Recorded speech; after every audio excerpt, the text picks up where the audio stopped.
கடந்த நாடாளுமன்ற மழைக்கால கூட்டத்தொடரில் நிறைய மசோதாக்கள் ஒன்றிய அரசால் நிறைவேற்றப்பட்டது. அதில் குறிப்பாக தமிழ்நாடு மற்றும் மாநிலங்களை பாதிக்கக்கூடிய ஒரு முக்கியமான ஒரு மசோதா என்னென்னா mines and minerals regulation amendment bill, அதாவது சுரங்கங்கள் மற்றும் கனிமங்கள் மேம்பாடு மற்றும் ஒழுங்குமுறை திருத்த மசோதா 2026. இது ஒரு முக்கியமான ஒரு மசோதா. இது என்னன்னா, இதுக்கு முன்னாடி பொறுத்த வரைக்கும் கனிமங்களாக இருக்கட்டும், கனிமங்களை தாங்கக்கூடிய நிலங்கள் மீது வரிகளை விதிக்கக்கூடிய அதிகாரம் மாநிலங்களுக்கு இருந்தது. அதான் இருந்தது. ஏற்கனவே 2024 ஏறத்தாழ 9 நீதிபதிகள் கூடிய ஒரு அமர்வு, உச்சநீதிமன்ற அமர்வு மிக தெளிவாக, அதாவது கனிமங்கள் தாங்கும் நிலங்களை மீது வரி விதிக்கும் அதிகாரம் மாநிலங்களுக்குத்தான் உள்ளதுங்கிறது தெளிவாக அவங்க தெளிவுபடுத்தியிருந்தாங்க. அதன் அடிப்படையில் ஏற்கனவே நம்முடைய தமிழ்நாட்டில் இதுக்கான ஒரு சட்டம், அது என்னன்னா, நமக்கு மைன்ஸ் அண்ட் மினரல்ஸ், அதாவது கனிமங்கள் தாங்கிய நிலங்கள், இதுக்குண்டான சட்டம் 2024-25 அந்த சட்டங்களை இயற்றப்பட்டன. அதன் அடிப்படையில் ஏப்ரல் 2025 நம்ம அரசாங்கம் வரி விதிச்சிட்டு இருக்கிறாங்க. அரசாங்கம் பொறுத்த வரைக்கும், தமிழ்நாடு அரசாங்கம் பொறுத்த வரைக்கும் கடந்த 2025-26 ஆண்டில் புவியியல் மற்றும் சுரங்கத்துறை மூலம் கிடைச்ச வருவாய் பொறுத்த வரைக்கும் கிட்டத்தட்ட 4395 கோடி. இதில் 2225 கோடி இந்த மினரல் பேரிங் லேண்ட் டேக்ஸ், அதாவது கனிமங்களை தாங்கும் நிலங்கள் மீது வரி. இப்போ இவங்க கொண்டு வந்திருக்கிற இந்த ஒரு மசோதா, ஒன்றிய அரசு கொண்டு வந்த மசோதா இது என்னன்னா, ஒன்றிய அரசோட இசைவு இல்லாமல், அவங்களுடைய ஒப்புதல் இல்லாமல் எந்த மாநிலமோ கனிமங்கள் குறித்த எந்த ஒரு வரிகளை விதிக்கிறதோ, இல்லாட்டி கனிமங்களை தாங்கும் நிலங்கள் அது மேலே எந்த வரியை விதிக்க முடியாத ஒரு மசோதா தான் இந்த மசோதா. இது சம்பந்தமாக எதிர்கட்சிகளை சார்ந்த நாடாளுமன்ற உறுப்பினர்கள், நான் உட்பட, இது சம்பந்தமாக ஒன்றிய நிலக்கரி மற்றும் சுரங்கத்துறை அமைச்சர் திரு கிஷன் ரெட்டி அவரவே நேரில் நாங்கள் சந்தித்தோம். இது மாநிலங்களுக்கு பெரிதும் பாதிக்கும் ஒரு புதிய ஒரு மசோதான்னு சொல்லிட்டு, இதில் கண்டிப்பாக இதை இது அதாவது சுயாட்சிக்கும் மாநில சுயாட்சிக்கும் எதிரானது. இன்றைக்கி தமிழ்நாடு மாத்திரம் கிடையாது, இந்தியாவில் இருக்கிற பாஜக மாநிலம் பொறுத்தவரைக்கும் கடுமையான ஒரு நிதி நெருக்கடி இருக்குது. இந்த சூழ்நிலையில் இந்த திருத்த மசோதா நீங்கள் கொண்டு வரும்போது மிகப்பெரிய ஒரு பின்னடைவு, நிதி சார்ந்த ஒரு பின்னடைவை உருவாக்குன்னு சொல்லிட்டு நாங்கள்லாம் சொல்லியிருந்தோம். அதனால் இது சம்மந்தமாக நாடாளுமன்றத்தோட நிலைக்குழு ஸ்டாண்டிங் கமிட்டின்னு ஒன்று இருக்குது, அதுக்கு இதை நீங்கள் ரெஃபர் பண்ணுங்கள். அங்கே இதை நம்ம விவாதிக்கணும். அது இல்லாமல் மாநில அரசுகள்கிட்ட நீங்கள் பேசிட்டு நீங்கள் கொண்டு வாங்க அப்படின்னு நம்ம சொன்னோமோ, அவங்க அதுக்குண்டான அவரோட விளக்கத்தை ஒன்றிய அமைச்சர் கொடுத்துருந்தாரு, பரிசீலிப்போன்னு சொல்லியிருந்தார். ஆனால் அடுத்த அவங்க உடனே அடுத்த நாடாளுமன்றத்தில் மக்களவையிலையும் சரி மாநிலங்களையும் சரி 2 சபையிலையும் இந்த இதை நிறைவேற்றிட்டாங்க. இது சம்மந்தமாக நான் அங்கே மக்களவையில் பொறுத்த வரைக்கும் சபாநாயகர்கிட்ட இதில் ஒரு பர்டிகுலர் கிளாஸ் 90 ஒரு கிளாஸ் இருக்குது. அந்த பர்டிகுலர் கிளாஸ் தான் அதான் சொல்லுது, மாநில அரசுகள் அதாவது கனிமங்களை தாங்கும் நிலங்கள் சம்மந்தமாக வரிகளை பொறுத்த வரைக்கும் ஒன்றிய அரசுடைய இசைவு, ஒத்துழைப்பு, அவங்களோட ஒப்புதல் இல்லாமல் இந்த வரிகளை விதிக்க முடியாதுங்கிற ஒரு பர்டிகுலர் கிளாஸ் 19 இருக்குது. இது கண்டிப்பாக இந்த கிளாஸை நீங்கள் ரிமூவ் பண்ணணும்னு சொல்லிட்டு ஒரு சபாநாயகருக்கு நான் ஒரு இது அனுப்பிச்சிருந்தேன். நான் அவர் அதை அனுப்பிச்சிருந்தாரு. என்ன மாதிரி கிட்டத்தட்ட ஒரு 4-5 நாடாளுமன்ற உறுப்பினர் இது சம்மந்தமாக சபாநாயகர் கொடுத்துருந்தாங்க. இருந்த போதிலும் பொறுத்த வரைக்கும் எந்தவித விவாதம் இல்லாமல் 2 சபைகள் நிறைவேற்றிருக்கிறாங்க. இன்றைக்கு காலையில் நான் நம்முடைய தமிழ்நாடை சார்ந்த நிதியமைச்சர் திரு மரிய வில்சன் அவர்கள் இது சம்பந்தமாக சொல்லியிருந்தனால இது முக்கியமான ஒரு திருத்த மசோதாங்க. இது நம்ம எதிர்க்கட்சிங்க எதிர்ப்பு தெரிவிச்சிருந்தோம். இருந்தாலுமே அங்கே நாடாளுமன்றத்தில் இந்த சட்டத்தை மசோதாவை நிறைவேற்றிட்டாங்க.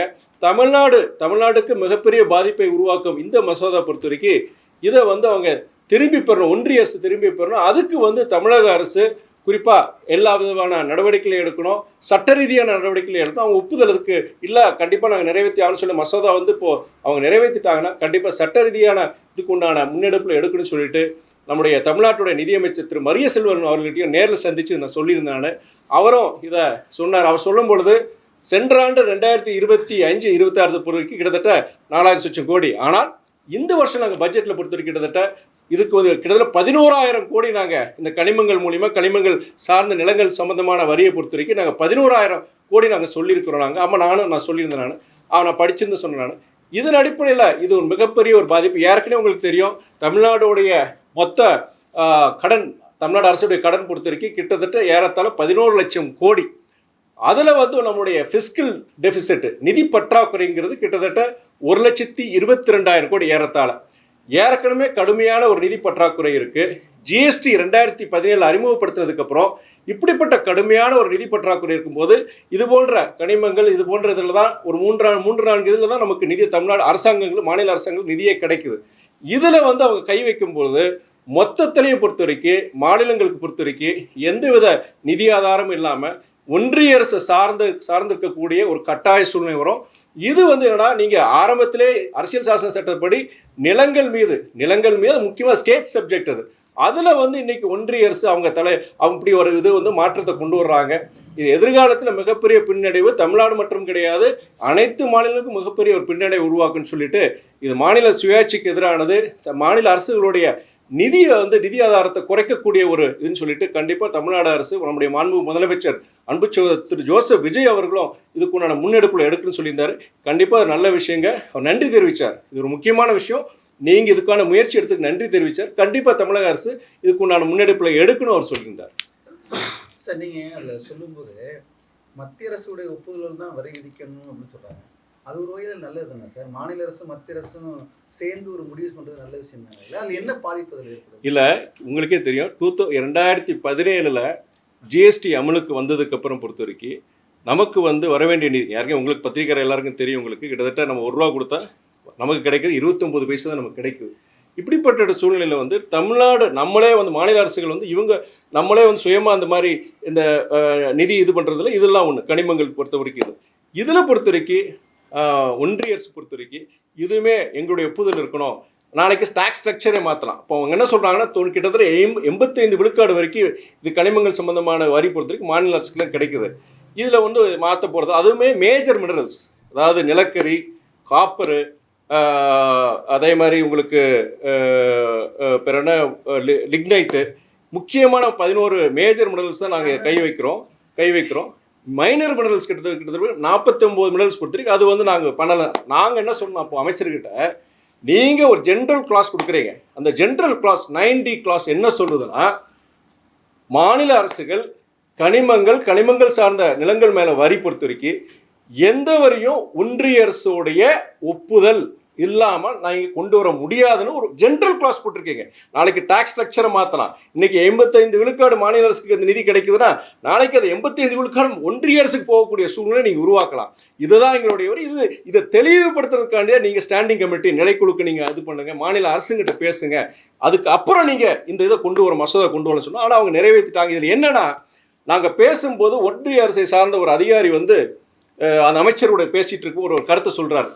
கிட்டத்தட்ட இது வந்து 2024 உச்சநீதிமன்றம், நான் ஏற்கனவே சொன்னேன், 9 நீதிபதிகள் கொண்ட அமர்வு ஒரு இது கொடுக்குறாங்க. என்ன சொல்றாங்க, அதாவது இந்த கனிமங்களை தாங்கும் நிலங்கள் மீது இருக்கிற வரி வந்து விதிக்கிற உரிமை நாங்கள் மாநில அரசுக்கு தான் உண்டு தெளிவுபடுத்துறாங்க. ரெட்ராஸ்பெக்டிவ் எஃபெக்டா கிட்டத்தட்ட கடந்த 10-15 வருஷமா பல மாநிலங்களில், அதாவது இந்த மைனிங் கம்பெனிஸ், இந்த கனிமங்களில் ஈடுபட்டிருக்க கம்பெனிகள், அதாவது நிறுவனங்கள் பொறுத்த வரைக்கும் அந்த அதிகாரி சொன்னது எவ்வளவு தூரம் தெரியல, கிட்டத்தட்ட 2 லட்சம் கோடி நிலுவையில் இருக்காங்க கட்ட வேண்டியது. எனக்கு உடனே எங்களுக்கெல்லாம் என்ன பட்டுச்சுன்னா, அப்போ அந்த தனியார் நிறுவனங்களை இந்த மைனிங் கம்பெனிஸுக்காண்டி அவங்களுக்காண்டியே இந்த சட்டத்தை கொண்டு வந்திருக்காங்க. ஒரு ஐயப்பாடு, ஒரு சந்தேகம் வருது. இது முக்கியமான ஒரு விஷயம் என்னன்னா, இது மாநில சொல்றது ஒன்றிய அரசு, இது கான்ஸ்டியூஷன் படியே பார்த்தீங்கன்னா அதான் மினரல் பேரிங் லேண்ட், கனிமங்களை சார்ந்த இந்த இதை பொறுத்த வரைக்கும் கனிமங்களை இதுக்கு மேலே இருக்கிற வரியை வந்து விதிக்கிற அந்த அதிகாரம் அரசியல் சாசன சட்டப்படி மாநிலத்துக்கு தான் கொடுத்துருக்குறாங்க. இது புதுசாக கொண்டு வராங்க. என்ன நோக்கத்துக்காண்டி கொண்டு வராங்க? அங்கதான் யாரோ ஒருத்தர் சில பேரை திருப்திப்படுத்துறதுக்காண்டி கொண்டு வராங்கன்னு ஒரு சந்தேகம் வருது. அது மாத்திரம் இல்லாம இன்னைக்கு மாநிலங்களுக்கு ஒரு தமிழகத்துக்கு நீங்க பாக்குறீங்க, நீங்க பல பேர் பத்திரிகையாளர் கேட்குறீங்க, இன்னைக்கு இன்றைய அரசு அவங்க தேர்தல் காலத்துல பல நலத்திட்டங்களை அறிவிச்சிருந்தாங்க. சொல்லி முடிச்சிடறேன். பல நலத்திட்டங்களை அறிவிச்சிருக்கிறாங்க. பல இது அன்னைக்கு செய்ய முடியாததுக்கு முக்கியமான காரணம் தமிழ்நாட்டுடைய நிதி நெருக்கடி. கிட்டத்தட்ட 11 லட்சம் கோடி கடன் இருக்கு. நம்மளுடைய பிஸ்கல் டெபிசிட் நிதி பற்றாக்குறை கிட்டத்தட்ட 1,20,22,000 கோடி இருக்கு. இந்த சமயத்துல இது போன்ற நிதிகள் பெறக்கூடியதையும் அவங்க ஒன்றிய அரசு இதுக்கு வந்து முட்டுக்கட்டை போட்டாங்கன்னா அப்ப எதையுமே நம்ம செய்ய முடியாது. நீங்க சொல்ற அதனால நம்ம எதிர்க்கிறோம். நம்ம கனிமவளத்துறையில நிறைய முறைகேடு நடந்திருக்குன்னு சொல்லிட்டு அமலாக்கத்துறையே ஒரு சில இடங்கள்ல நேரடியாக போய் ஆய்வு பண்ணி மிகப்பெரிய அளவில் அரசுக்கு இழப்பு ஏற்பட்டிருக்குது. அப்போ இன்னொரு குற்றச்சாட்டு தொடர்ந்து சொல்லிக்கிட்டே வர்றாங்க. இது உண்மையும் கூட. இதே போல பல மாநிலங்கள் இருக்கு. அதை மானிட்டர் பண்றதுக்கு எங்களுடைய ஒப்புதல் இல்லாம எங்களுடைய ஒப்புதலோட இதை வந்து பிக்சர் பண்ணா நல்ல விஷயம் தானே சார்? இது இல்ல மாநில அரசு இல்ல நான் சொல்லி முடிச்சிடறேன். நீங்க சொல்ற புரியுது. கேட்டுறேன். இதோட நீங்க நிதி வரவு செலவு வந்து பற்றாக்குறை மாநில அரசு கையாள சொல்றீங்க. அது மத்திய அரசு இந்த மசோதா மத்திய அரசு கையாளுமா மாநில அரசு கையாளுமா? எந்தது இப்ப கொண்டு வந்த மசோதா பிறகு மாநில அரசு கையாளுமா மத்திய அரசு கையாளுமா? இந்த மசோதாலேயே இருக்கிற அது சாராம்சமே அந்த கிளாஸ் 90 படி ஒன்றிய அரசு தான் முடிவு பண்ணும். அதாவது வந்து உதாரணம் பொறுத்த வரைக்கும் இப்போ டாக்ஸ் இப்போ அந்த வரியை பொறுத்த வரைக்கும் சரி, நாளைக்கு அந்த வரி எவ்வளோ விதிக்க போகிறாங்க, அந்த வரியை பொறுத்து எவ்வளோ சதவீதம் மாநில அரசுக்கு போக போகுது, எத்தனை சதவீதம் ஒன்றிய அரசு, இது எல்லாமே நாளைக்கு வந்து இந்த மசோதா நிறைவேற்றப்பட்டால் ஒன்றிய அரசு தான் முடிவு பண்ணும். மாநில அரசு முடிவு பண்ண முடியாது. அதனால தான் நாங்கள் எதிர்க்கிறோம். நாங்கள் அது இல்லாமல் நீங்கள் சொன்னீங்க போன ஆட்சியில் தமிழ்நாடு மாத்திரம் கிடையாது, பல மாநிலங்களில் கனிமங்களில் ஊழல் நடந்தது.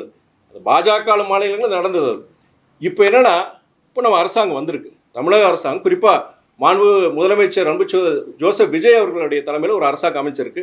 அவங்க லஞ்சம் லாவண்யம் இல்லாத ஒரு அரசாங்கத்தை நாங்கள் கொடுக்குறோன்னு சொல்லியிருக்கோம். அதுக்கு ஒரு உதாரணம் என்னன்னா, போன வருஷம் வந்து கிட்டத்தட்ட 4,400 கோடி இந்த கனிமங்கள் மூலியமாக நாங்கள் நிதி எங்களுக்கு வந்தது. இந்த வருஷம் நாங்கள் அது 11,000 கோடி நினச்சி நாங்கள் வசூல் பண்ணுவோம்னு சொல்லியிருக்கிறாங்க. அப்போது இப்படிப்பட்ட அதாவது தவறுகள் நடந்திருக்கு, நடக்க போய் தான் அந்த 4,400 11,000 கோடியே கூடுது. இப்போ அப்படி கூடுற பட்சத்தில் வந்து அந்த 11,000 கோடியும் நாளைக்கு கூடலாம். நாளைக்கு எதிர்காலத்தில் 2 வருஷம் 3 வருஷம் இனியும் தீவிரமாக இது பண்ணும்போது அது 20,000 கோடி ஆகலாம், 30,000 கோடி ஆகலாம். அப்படிப்பட்ட இது பொறுத்து நாளைக்கு ஒன்றிய அரசு கட்டுப்பாட்டுக்கு போகும்போது மாநில அரசுக்கு மிகப்பெரிய ஒரு நெருக்கடி உருவாக்கும். பல நலத்திட்டங்களை செயல்படுத்த முடியாத ஒரு சூழ்நிலை உருவாகுங்கிறத நம்மளுடைய கவலை. கடந்த காலத்துல நீதிபதிகள் உத்தரவுக்கு முன்பு எப்படி சார் இருந்துச்சு அந்த சட்டம்? மாநில அரசு தான் கையாண்டுச்சா? முழுக்க இதுவரைக்கும் என்னன்னா முழுக்க மாநில அரசுகள் தான் அவருடைய கட்டுப்பாட்டில் தான் கனிமங்களை தாங்கும் நிலங்கள் உண்டான வரி, அது டாக்ஸாக இருக்கலாம், லெவிஸாக இருக்கலாம், சர்சார்ஜாக இருக்கலாம், எது முழுமையாக வந்து மாநில அரசு கட்டுப்பாடு. அதுக்கு முன்னாடி வந்து அது சில மைனிங் கம்பெனிஸும் சேலஞ்ச் பண்ணியிருக்காங்க. அப்போ வந்து அதாவது இவ்வளோ ஜாஸ்தியாக நீங்கள் வசூலிக்கிறீங்க, இவ்வளோ நாங்கள் கொடுக்க முடியாது, பல சர்ச்சைகள் இருந்தது.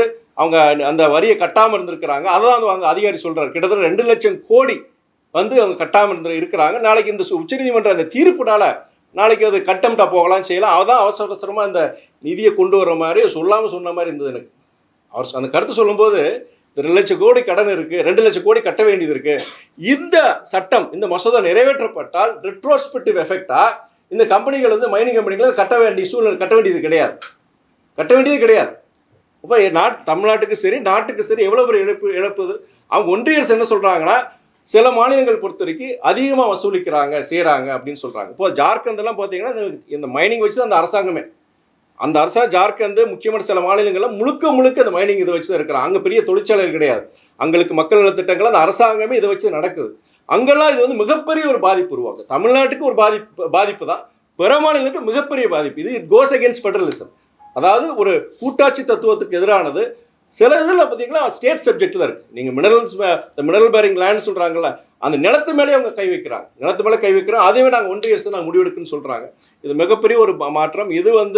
இது கேரளாவில் பொறுத்த வரைக்கும், பக்கத்தில் கேரளாவில் இன்னைக்கு நான் பேப்பரில் படித்தது வந்து அங்கே இருக்கிற எதிர்கட்சிகளும் சரி, அங்கே இருக்கிற ஆளுங்கட்சியும் சரி கடுமையாக எதிர்ப்பு தெரிவிச்சிருக்கிறாங்க. தமிழ்நாட்டை பொறுத்த வரைக்கும் மீடியாவை பொறுத்த வரைக்கும் நிறைய போகலை, இந்த செய்தி போகலை. இது எதிர்காலத்தில், ஏன்னா நீங்கள் நம்மளுடைய மாநில அரசு கிட்டத்தட்ட போன வருஷம் 4,400 கோடி தான், இந்த வருஷம் நாங்கள் 11,000 கோடின்னு சொல்கிறாங்க. என்னுடைய அனுமானம் வந்து இது இனிய தீவிரப்படுத்தினா வருங்காலங்களில் ஒரு 5 வருஷமோ 6 வருஷத்தில் 40,000-50,000 கோடி வந்து இதில் இருக்குது, இந்த மைனிங்கில் இருக்குது. இதெல்லாம் தனியார் இந்த மைனிங் கம்பெனிஸும் சரி, தனியார்களும் இது தனியார் அவங்கள வந்து இது நிறைய தவறு நடக்குது. அது நம்ம அரசாங்கம் பொறுத்த வரைக்கும் அதை வந்து வெளிப்படையை கொண்டு வந்திருக்க கூடுதல் நாங்கள் வரியங்கள் வரும்னு சொல்லியிருக்கிறாங்க. சார், கடந்த காலங்களில் பல்வேறு மசோதாக்கள் நாடாளுமன்றத்தில் நிறைவேற்றப்பட்டு அது தமிழ்நாட்டில் ஏற்றுக்கொள்ளப்படாமல் சட்டமன்றத்தில் தீர்மானம் நிறைவேற்றும். அதே போல இதையும் ஏற்றுக்கொள்ள மாட்டாலும் சட்டமன்றத்தில் தீர்மானம் நிறைவேற்ற முதலமைச்சரை நீங்கள் வலியுறுத்திருக்கீங்களா? அது சம்பந்தமா அதுதான் நான் இன்னைக்கு ஒரு நிதியமைச்சர் ஒரு மாண்புமிகு திரு மரியவேல் சென்று பேசும்போது அங்கே லோக்சபா ராஜ்யசபா 2 அவையிலையும் அதை நிறைவேற்றிட்டாங்க. அடுத்து அவருடைய ஜனாதிபதி ஒப்புதலுக்காண்டி போகுதுங்க. இதுக்கு மத்தியில் நீங்கள் தமிழக அரசு சரி, பிற மாநில முதலமைச்சர்கிட்டே நீங்கள் அதை நம்ம முதலமைச்சர் பேச வைக்கணும். அது இல்லாமல் சட்டமன்றத்தில் இதுக்கு ஏதாவது தீர்மானங்கள் கொண்டு வரலாம், இல்லை சட்ட முன்னெடுப்புகள் நீங்கள் நாளைக்கு இதை கோர்ட்லேயும் இதை சேலஞ்ச் பண்ணலாம். சேலஞ்ச் பண்ணும்போது கண்டிப்பாக இதில் ஒரு ரிலீஃப் கிடைக்கிறதுக்கு வாய்ப்பு இருக்குது. ஏன்னா கடந்த காலம் இந்த மாதிரி நடந்திருக்கு. இது வந்து தமிழ்நாடு மாத்திரம் கிடையாது. நாங்கள் பேசும்போது அன்றைக்கி அந்த ஒன்றிய அமைச்சர் கிஷன் ரெட்டிகிட்ட பேசும்போது இது அதாவது உங்கள் பாஜகன்ற மாநிலங்களுக்கு மிகப்பெரிய ஒரு பாதிப்பை உருவாக்கும். இது மாநில சுயாட்சிக்கு எதிரானது. புதிய ஒரு இது வந்து எல்லாமே சென்ட்ரலைசேஷன், எல்லாமே நீங்கள் ஒன்றிய அரசுடைய கட்டுப்பாட்டுக்குள்ள கொண்டு வர நினைக்கிறீங்க. மானியம் யாருக்குன்னு நிதி கிடையாது, எல்லாமே உங்களுக்கு கையேந்த வேண்டியது இருக்குது. இந்த சூழ்நிலையில் இது போன்ற விஷயத்தை நீங்கள் எடுத்தீங்கன்னா, நான் அவர் சொல்கிறாரு 85 விழுக்காடு நீங்கள் எல்லாமே உங்கள் மாநில அரசு தானே போதும், எதுக்கு நீங்கள் கவலைப்படுறீங்க சொல்லும்போது அந்த பர்டிகுலர் 90 கிளாஸ் என்ன சொல்லுதுன்னா, ஒன்றிய அரசு ஒப்புதல் இல்லாமல் எதுவுமே மாநில அரசு செய்ய முடியாது. நாளைக்கு டாக்ஸ் ஸ்ட்ரக்சரை மாற்றலாம்ல அவங்க, இந்த 85 ரிவர்ஸ் ஆகலாம்லையே.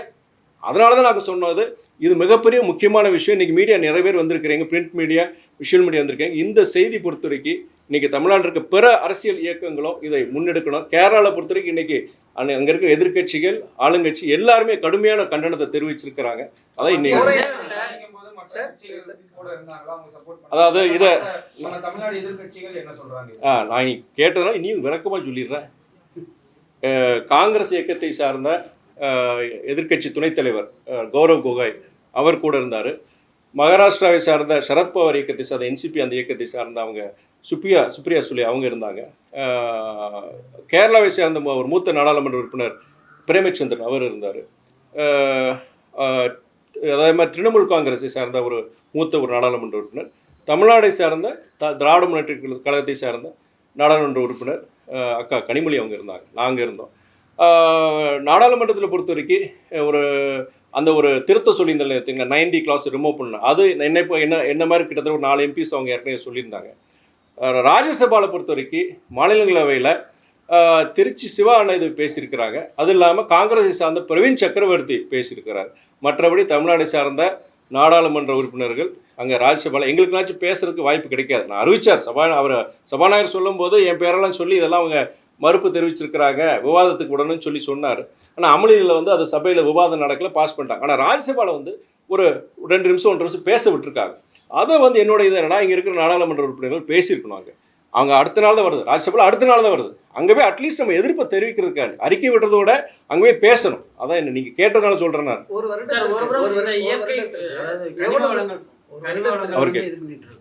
அதே வேளையில் இந்த அனுமதிக்கப்பட்ட இந்த சுரங்கங்கள் கனிம வளங்கள்ல பார்த்தீங்கன்னா அனுமதியை மீறி அவர்கள் வந்து இயற்கை வளங்களை வந்து சுரண்டிட்டு இருக்காங்க. இதற்கு யாருமே வந்து முன்னெடுப்பு இல்லாமல் இருக்கு. அரசு இதுக்கு என்ன நடவடிக்கை எடுக்கணும்? ஏன்னா இயற்கை வளங்கள் தொடர்ந்து பாதிச்சிருக்கு.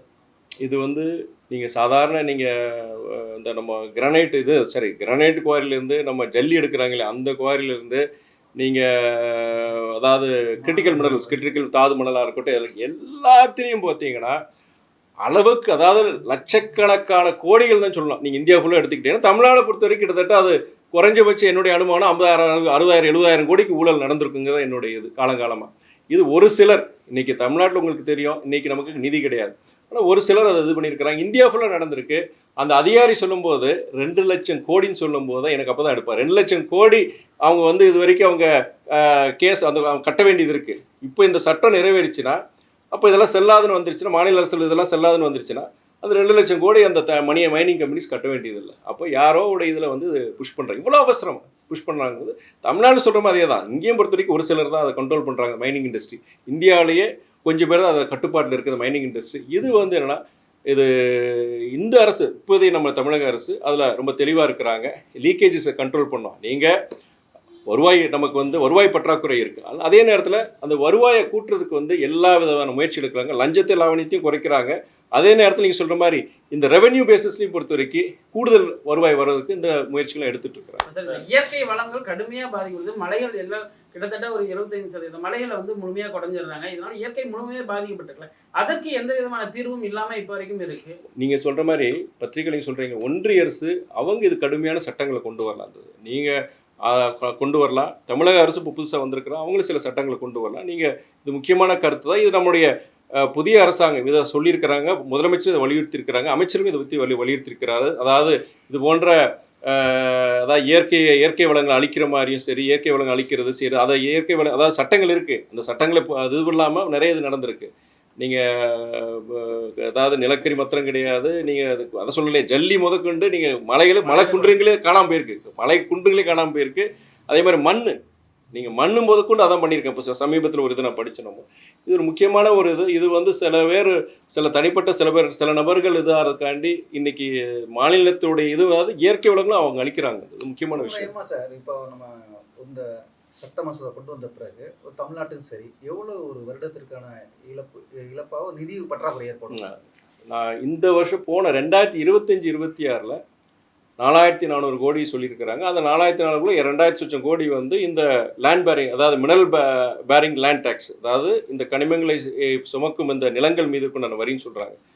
இந்த வருஷம் அவங்க கவர்மெண்ட் எஸ்டிமேட் படி நம்முடைய தமிழக அரசாங்கம் என்ன சொல்லியிருக்காங்கன்னா, அந்த 4400 போன வருஷம், இந்த வருஷம் நாங்கள் 11000 கோடியை நாங்கள் வசூல் பண்ண போகிறோம், கிடைக்கும்னு சொல்கிறாங்க. கன்சர்வேட்டிவ் எஸ்டிமேட்ஸ் அது கூடுதலாக போகும். இப்போ இந்த மாதிரி அவங்க ஒன்றிய அரசு இந்த சட்டத்தை கொண்டு வந்து நாளடைவில் உடனே டக்குன்னு பண்ணிட போகிறதில்ல, நாளடைவில் அவங்க எல்லாமே மாற்றும் போது டாக்ஸ் ஸ்ட்ரக்சரை மாற்றுவாங்க. நாளைக்கு வந்து இல்லை இதெல்லாம் வந்து தனியார்களுக்கு அவங்க இது பண்ணி கொடுப்பாங்க. இப்போ இப்படிலாம் பண்ணும்போது என்னுடைய அனுமானம் வந்து இப்போ இந்த வருஷமே இப்போ இந்த சட்டம் வர்றதுனால உடனே தெரிய போகிறது கிடையாது. நாளடைவில் பார்த்தீங்கன்னா பல ஆயிரக்கணக்கான கோடிகள் வந்து உங்களுக்கு மாநில அரசுக்கு ஒரு இழப்பு ஏற்படும். கேரளாவில் என்னென்னா தனியாருக்கு கிடையாது, தனியார்கள் வந்து அங்கே மைனிங்கே பண்ண முடியாது. அங்கே வந்து அதை கம்ப்ளீட்டாக வந்து அதை எடுத்துட்டாங்க. இப்போ என்னென்னா இப்போ தனியார் இந்த மாதிரி மைனிங் கம்பெனிஸ் எல்லாம் முயற்சி பண்ணுறாங்க. புதிய அரசாங்கம் அங்கே வந்திருக்கு, முயற்சி பண்ணுறதா சொல்கிறாங்க. கேரளா வந்து ஃபுல்லாகவே பப்ளிக் செக்டர் தான், பொதுத்துறை தான் அவங்க எடுக்க முடியும், அரசாங்கம் எடுக்க முடியும், தனியார் யாரையும் எடுக்க முடியாது, கனிமங்கள் எடுக்க முடியாது. நாளைக்கு தமிழ்நாடு இப்படி சட்டம் கொண்டு சந்தோஷம் தான், நல்லது. முக்கியமான மசோதாவை ஏற்றும் போது ஒன்றிய அரசு இது எதிர்கட்சிகளோட இதையும் ஒப்புதல் இல்லாம மாநில முதல்வர்களோட ஒப்புதல் இல்லாம நடக்குது. இது ஒரு கார்பரேட் முதலாளிகளுக்காக இது மாதிரி பண்றாங்களா, இல்ல மாநில சுயாட்சியை ஒடுக்கணும்னு இந்த மாதிரி மத்திய? ரெண்டு விஷயம் இருக்கு. இன்னொன்று என்னன்னா, ஃபர்ஸ்ட் திங் வந்து ஃபெடரலிசம், கூட்டாட்சி தத்துவத்துக்கு எதிரான விஷயம். அதாவது சிலதெல்லாம் ஸ்டேட் சப்ஜெக்ட், சிலதெல்லாம் சென்ட்ரல் சப்ஜெக்ட். இன்னைக்கு வந்து கல்வியை பார்க்குறோம். கல்வி ஃபர்ஸ்ட் வந்து ஸ்டேட் சப்ஜெக்ட் இருந்தது, அப்புறம் அதாவது கன்கரண்ட் சப்ஜெக்ட் வந்தாங்க, ரெண்டு பேரும் இது பண்ணுற மாதிரி. இன்னைக்கு வந்து முழுமையாக அது சென்ட்ரல் சப்ஜெக்டாக மாத்திர மாதிரி இருக்கு. இந்த கனிமங்கள் சம்பந்தமான விஷயத்துலையும் நான் இப்போ தான் பார்க்குறேன். அது ஸ்டேட் சப்ஜெக்ட், ஏற்கனவே உச்சநீதிமன்றம் அதுக்குண்டான தீர்ப்பை கொடுத்துருக்கு. இப்போ இந்த சட்டத்தை கொண்டு வந்ததுனால அதை வந்து அது நாளைக்கு கோர்ட்டுக்கு போனாலும் வச்சுக்கோங்க, ஆமாம் இந்த சட்டம் புதுசாக சட்டம் கொண்டு வந்திருக்காங்க இல்லையா, ஒன்றிய அரசுக்கு இதில் அதிகாரம் இருக்குது, ஒன்றிய அரசு மீறி இங்கே செய்ய முடியாதுங்கும் போது எல்லாமே அவங்க ஒன்றிய அரசு கட்டுப்பாட்டுக்குள்ள. இது சென்ட்ரலைசேஷன் தான், சென்ட்ரலைசேஷன் ஆஃப் பவர்ஸ். நீங்கள் எதுக்கு மாநில அரசுகள் இருக்கிறாங்க, எதுக்கு ஒரு முதலமைச்சர் இருக்கிறாரு? இப்போ நமக்கு என்னன்னா, இந்த ஜிஎஸ்டி வரதுக்கு முன்னாடி பிரச்சனை கிடையாது. இப்போ ஜிஎஸ்டி வந்ததுக்கப்புறம் கடுமையான நிதி இருக்குது எல்லா மாநிலங்களுக்கு. தமிழ்நாடு முதல்ல சொல்லலாமா, எல்லாமே எனக்கு ஒன்றிய அரசு நம்ம கையேந்த வேண்டிய ஒரு சூழ்நிலை இருக்குது. ஒன்றிய அரசோட இசைவு இல்லாமல் எதையும் செய்ய முடியாத சூழ்நிலை இருக்குது. இன்றைக்கே வந்து என்னென்னா, நம்முடைய முதலமைச்சர் நம்முடைய நிறைய அறிவிப்புகள், இந்த உதாரணம் பார்த்தீங்கன்னா இந்த மாதம் 2500 சொல்லியிருந்தாரு. அதே மாதிரி கேஸ் சிலிண்டர், அதாவது விளிம்பு நிலையில் இருக்கிற குடும்பங்களுக்கு வருஷத்துக்கு 6 கேஸ் சிலிண்டர் சொல்லியிருந்தாரு. நிறைய பேர் எதிர்கட்சிக்காரங்களும் சொல்கிறாங்க, நம்மளுடைய பத்திரிகை துறைகளுடைய குற்றச்சாட்டு என்ன சொல்கிறாங்கன்னா, அவங்க அதெல்லாம் சொல்லியிருந்தாங்க செய்யலைன்னா, அது விவசாய கடன் முழு தள்ளுபடி இப்போ 75,000 ரூபா தான் நம்ம சொல்லியிருக்கிறோம், நம்ம முதலமைச்சர் சொல்லியிருக்கிறாரு. அதுமாரி முழுசாக தேர்தல் அறிக்கையில் தள்ளுபடின்னு சொல்லியிருந்தாங்களா, எல்லாமே தள்ளுபடி பண்ணுறதுன்னு அர்த்தம். இப்போ ஏன் அப்படி சொல்லி இந்த மாதிரி விஷயங்கள்லாம் எதிர்கட்சிக்காரங்க சொல்கிறீங்க, பத்திரிகையாளர் சொல்கிறீங்க. ஆனால் இது போன்ற நிகழ்வுகள், அதாவது இருக்கிற அந்த மாநில அரசுக்கு வர வேண்டிய அந்த வருவாய்களை குறைக்கக்கூடிய இது போன்ற சட்டங்களை ஒன்றிய அரசு செய்யும் பொழுது மேற்கொண்டு ஒரு நெருக்கடிக்குள்ளே தான் கொண்டு போகுது மாநில அரசு. தேங்க்யூங்க. இன்னைக்கு இண்டிபெண்டன்ஸ் டே, இன்னைக்கு எல்லாம் லீவ்ல இருப்பீங்க நினைக்கிற, பெரிய செய்தி இல்லை. இன்னைக்கு நான் உங்களுக்கு வேலை வாங்கிட்டேன். நான் ரொம்ப சந்தோஷம். முக்கியமான விஷயம் இது, கேரளால மற்ற மாநிலங்கள் வந்து இது நிறைய பெரிய செய்தியாச்சு. பெரிய செய்தியா நம்ம தமிழ்நாட்டில் பொறுத்த வரைக்கும் இது பெரிய செய்தியாகல. அதனால தான் நான் எக்ஸ்க்ளூசிவாக இதுக்கான ஒரு கொடுக்க நினைச்சிட்டு இருந்தேன். நான் மற்ற விஷயங்கள் நிறைய விஷயம் இருக்குது. எஃப்சிஆர்ஐல பொறுத்த வரைக்கும் அது இப்போ ஜேபிசிக்கு ரெஃபர் பண்ணியிருக்கிறாங்க. பட் அதை பற்றி அட்லீஸ்ட் ஜேபிசிக்கு ரெஃபர் பண்ணியிருக்கேன். டைம் இருக்குது நமக்கு பேசுறதுக்கு செய்யறதுக்கு. இது வந்து என்ன பார்த்து மசோதா நிறைவேற்றிட்டாங்க. நீங்கள் சொல்கிறீங்க இப்போ தெரிஞ்சிருக்காது. இல்லை இது என்னன்னா மற்ற பார்க்குறோம் இல்லையா, மற்ற மாநிலங்கள் இப்போ கேரளா பற்றி பெரிய இஷ்யூ ஆயிடுச்சு. தமிழ்நாட்டை பற்றி பெருசாக இதாகலாம். ஒரு சிலர் பிரதான எதிர்க்கட்சியை வந்து இதை முன்னெடுக்காம இல்லை கனிமொழி இல்லை கனிமொழி அக்கா வந்து அந்த அவர் இவர் அமைச்சர்கிட்ட வரும்போது அவங்களும் வந்திருந்தாங்க, அவங்களும் பேசுனாங்க, கருத்து சொன்னாங்க. அங்கே ராஜ்யசபாலையும் பொறுத்த வரைக்கும் அவர் அண்ணன் திருச்சி சிவா நாங்கள் சொல்லியிருந்தாரு. பிரவீன் சக்கரவர்த்தி, காங்கிரஸை சேர்ந்த பிரவீன் சக்கரவர்த்தி அவர் தான் சொல்லியிருந்தாங்க. பட் ஏன்னா இது வந்து பெரும்பாலான பேருக்கு தெரிய மாட்டேங்குது. இங்கே தமிழ்நாடு பெரிய செய்தியாக, தமிழ்நாட்டு பெரிய செய்தியாகல, அங்கே நாடாளுமன்ற உறுப்பினர் பல பேருக்கு தெரியாமல் இருக்கு இந்த விஷயம். Thank you so much.